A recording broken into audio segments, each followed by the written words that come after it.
Hi, I'm Tish with AIS, and I'm sitting here with Andrea. She's one of our former scholarship recipients, current alumni, and she'll give us a brief intro as to who she is, and then we'll just get right into the interview.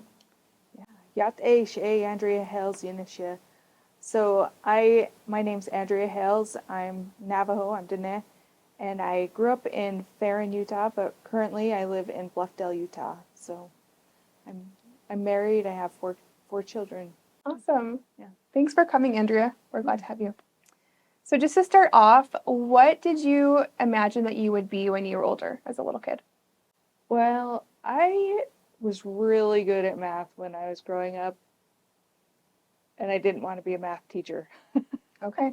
So I didn't know how I was going to implement that, and I still don't know how I'm going to implement that in my life, but I knew I wanted to have an education, and I knew that I had the brain for it, and it would be a good thing for me. And my my dad is a school teacher, was a school teacher for most of my life, and all the people that really meant something to me were educators, and I knew that they got their education to be an educator by going to college, so I wanted to be like that. That's awesome. So it sounds like higher education was always a goal for you. Always a goal for me. Yes. And would you say that you said your dad was an example? Is there anyone else in your life that you looked to when pursuing that goal? Yeah, well, my dad and my aunt both taught at the same elementary school. Wow. And I actually have favorite teachers. One of my favorite high school teachers, I named my daughter after. Like, these are people that totally affected my life in and out, and I just wanted to be like them. Yeah, that's awesome. Thank you. So moving on to high school, it sounds like math was something that was really interesting to you. You enjoyed. What other subjects did you enjoy? I really loved English. Our school had like the best English teachers. I don't know why we lucked out, but we did. We had the best English teachers. And like I said, one of my daughters is named after one of my high school teachers. She was my English teacher in high school. So That's so cool. Yeah. I just loved school. I loved learning. I loved sucking it all in, and it was good for me. That's great. So how did your interests in high school transition into college? Did that affect what you decided to major in? What did you major in? What did that look like for you? Well, I also was a band geek, and I'm totally proud of it. I loved it. So I played in the band at BYU, like not the symphony, but the wind symphony and the other band there, and I loved that. But I also wasn't gonna do music. Like, I didn't know, and that's one thing that the AIS scholarship and other scholarships I received gave me wiggle room to figure out exactly what I wanted to do. I ended up majoring in business because that has math in it, and it had a real world application that I felt like I could use that. And so that's what I did as an undergraduate. That's amazing. Yeah. I had no idea you majored in business. Yeah. That's so cool. Yeah. So you mentioned that one of the benefits from your scholarships was that it gave you wiggle room to be able to figure out. Yeah. Which I feel like everyone goes into college not having an idea of like exactly what they want to do and trying to figure it out. What else would you say were some of the benefits from receiving the AIS scholarship? Oh yeah, I felt like I was supported, like somebody cared that I was succeeding. I felt like that it was something that was a worthwhile goal to do, is to finish college because somebody cared. So that's great.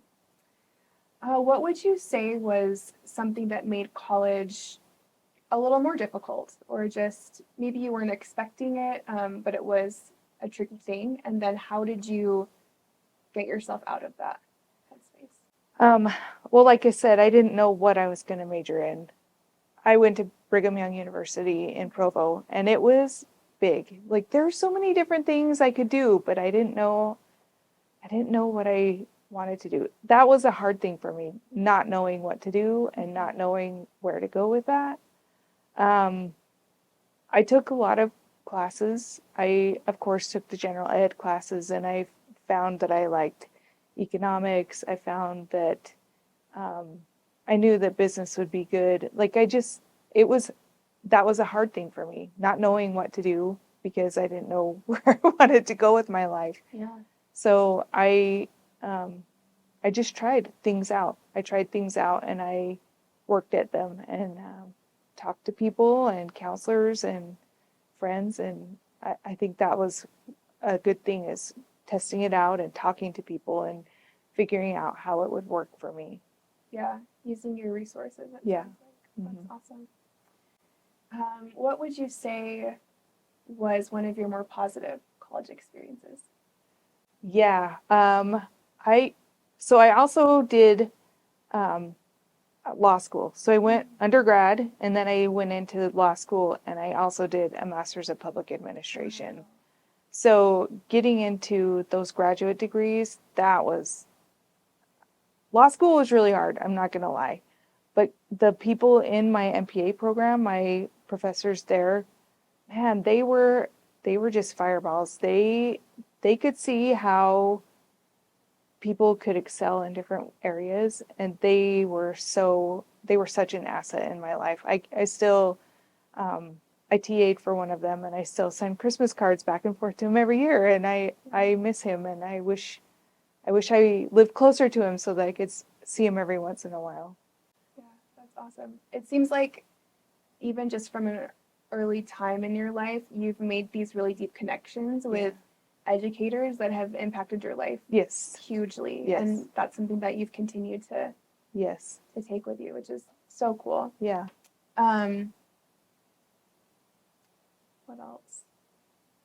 Oh, if you could give an Indigenous college student one piece of advice based on your experience, what would you tell them? I would find a mentor. Mm-hmm. Find a mentor. When I was an undergrad, I actually didn't have a professor mentor, but I found somebody in the career advisory office. I don't remember what it was called.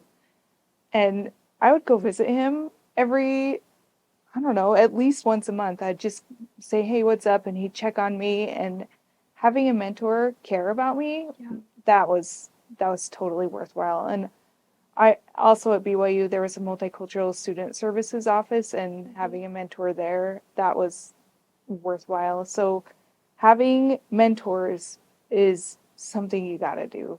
I mean, connection. Yeah. Yeah, no, that's huge. How would you say that, I guess, having support from mentors, educators, and also just from scholarships like the AIS scholarship, how has that impacted your desire to now give back in your life today? And what does that look like for you? Yeah, I feel like so I'm involved in different things right now.